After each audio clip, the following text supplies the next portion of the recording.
Starting off the day a little bit boring, but this is one of the probably biggest overlooked things when it comes to doing any build, and that's figuring out all the schematics for all the lines so we can order all the proper lines and fittings. I kind of started drawing stuff up, but Alberto is able to picture stuff way better than I am, so he's here and has been helping me sort through all the different lines and trying to get everything we need. Adam's list, my list, and drawing. My drawing? Drawing is like my drawing. All right, well, I didn't get to the fuel stuff yet because we didn't know what we were doing, dude. Trying to get all the fittings and everything, that way we are able to, you know, kind of start putting stuff together once we get everything. It's obviously be easier if we waited till we had like the motor and everything mounted in the car. That way we could visualize it better, but we're trying to, you know, be proactive. Scotch-Brites are our best friend right now. I'm trying to get some of this rust off this brake booster because I want to spray it black before you put it back in the car. But look at this. This is crazy. Game change right here. So, all the AC lines, I don't know if I told you guys, we are going to be doing AC on this car, leaving it on the car's factory clutch fan, so it'll be really easy to stay cool, and we can fit a condenser in there. This is what it looked like. Scotch-Brite and a little bit of polish, and we can get the AC lines blinging. So, just lots of like little tedious stuff today, kind of as we start putting stuff in the bay to make sure everything's looking, because missile car, you know? I was gonna paint this little cowl with some trim paint, but a lot of times, like, I just don't really have good luck with trim paint. So I tried a little bit of like back to black on it real quick, and it's like, I think I'm better off doing that rather than like painting this whole thing, because I think that that'll look better if it stays. We'll see. Before we start throwing everything in the bay, Shulman already went ahead and ceramic coated it. What'd you use? I used the Seal stuff at the back that he gave us. Like a basic ceramic coating, but it works really well. So I coated the whole bay. And I just buffed this fender to do a test in comparison of the paint, and looks pretty close to me. So. It's gonna be hard to tell on the camera, but this paint had so much crap in it, and it looks so much better now. Yeah, it looks great. It's unreal. Speaking of the rag company, they actually just sent us a care package. Stupid packing peanuts. This looks like some sort of car shampoo. And as always, the best rags in the game. Microfiber's on point if you need any. The rag company. Some paint protectant. All right guys, so since all of us don't have the luxury of plating our hardware with zinc, that would be very cool. I'm gonna show you a little trick to get a rusty, icky looking bolt looking like new. There's a drill. And we'll close it pretending like it's a drill bit.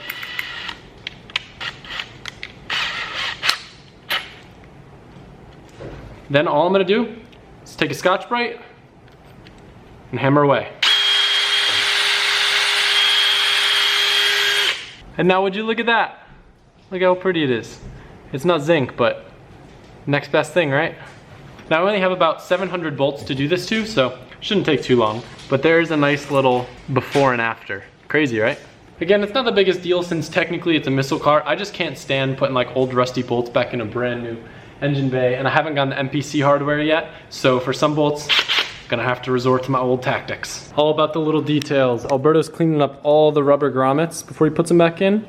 I just cleaned up the headlight motor assembly. I'm painting stuff outside. I also found a little cover for a specific right-hand drive R32, which is convenient. Makes it look so much nicer.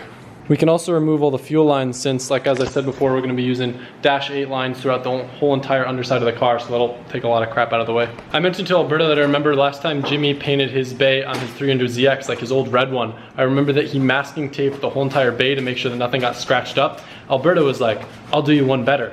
And he whipped out the saran wrap. Why saran wrap instead of masking tape? It covers more area than going like stripe the tape. The cool thing about the masking tape is though, all his friends would like write stuff all over the bay, like you suck, you're never gonna finish this, and all other motivational stuff. Well, we are finishing this. I was talking about Jimmy, you know, I'm just playing. Jimmy gets stuff done. All about the details. Not too bad for just some spray paint. I had a line that looked like this, and with a little bit of Scotch-Brite and some polish and love, this thing's shining so much you can't even see it on the camera. Look at that, we're blinging. I'm always finding a use for this stuff that one of you guys sent me, the like wiring covering that just kind of like clips right on. I'm not too crazy with how ugly this AC line looks, so I'm literally just gonna snap it right over this, and it's gonna look so nice. Now look at that, all pretty. Alberto told me it was okay to spray the condenser with paint as long as it's super light, and it made such a difference. It literally looks brand new. I just put like a light coat of black on it. Looks so good. It was all like crusty and like oxidized before. Digging it. Doing those lines was such a nice little touch. Just the little details, you know, look at that. look brand new. AC system, 2018. That's when it came from, brand new. Very happy with how this is turning out. The last thing I'm gonna do today before I call it a night is one more little pretty thing. And that's taking this HKS intercooler that has definitely seen better days. And this is actually a really rad piece. That's why I'm not switching it to something else.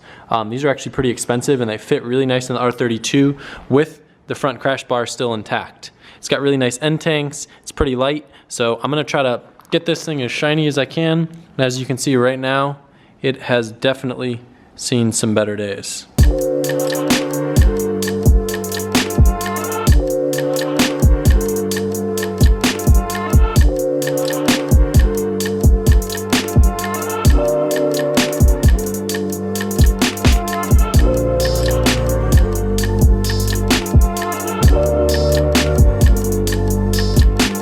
Definitely not perfect, but much better than it was before.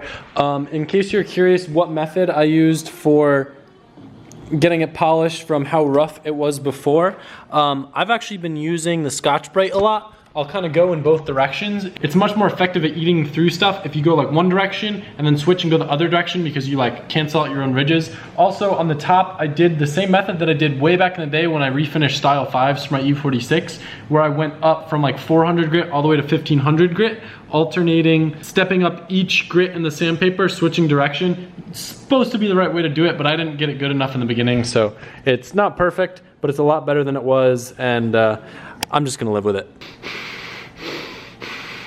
When you're stupid and you spend hours polishing an intercooler and you put it in and you realize no one is ever going to even see the top of it. Except you guys. That sucks. Of course, the areas I spent the least amount of time on show. I know that the best way to clean an intercooler is to put like acetone in it, because the alcohol, like, what do you call it? It'll eat away at the oil and the grime inside, but it will also evaporate so you don't have residue in there.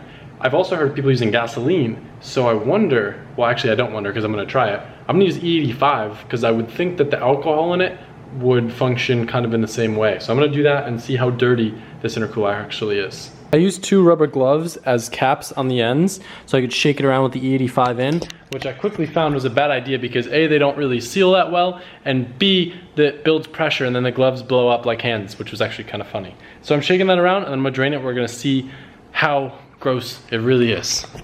Depending on if this was ever run with a car that didn't have a catch can or whatever, there could be a lot of oil in it from like the PCV system, like recirculating blow-by back into the intake. And we know this car had a lot of blow-by, so I'm expecting this fluid to be pretty gross. I don't know how long we should do this for, if we should let it sit or what, but at the bare minimum, I'm just gonna shake it around and then dump it. I just got a mark on this container not to ever use it again.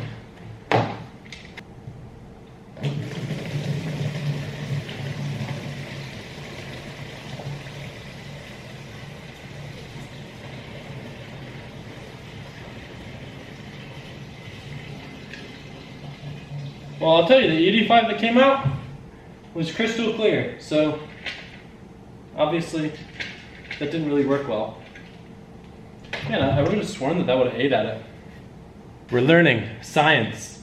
I googled the difference between acetone and isopropyl alcohol because I have isopropyl alcohol, but I don't have acetone. Acetone's usually made with isopropyl alcohol, but it's different because acetone's properties make it a solvent. Rubbing alcohol's molecular structure is similar to ethanol, which we just used, which does not allow it to dissolve plastic or nail polish, which I'm guessing is the property that we would want to dissolve the oil inside of the intercooler.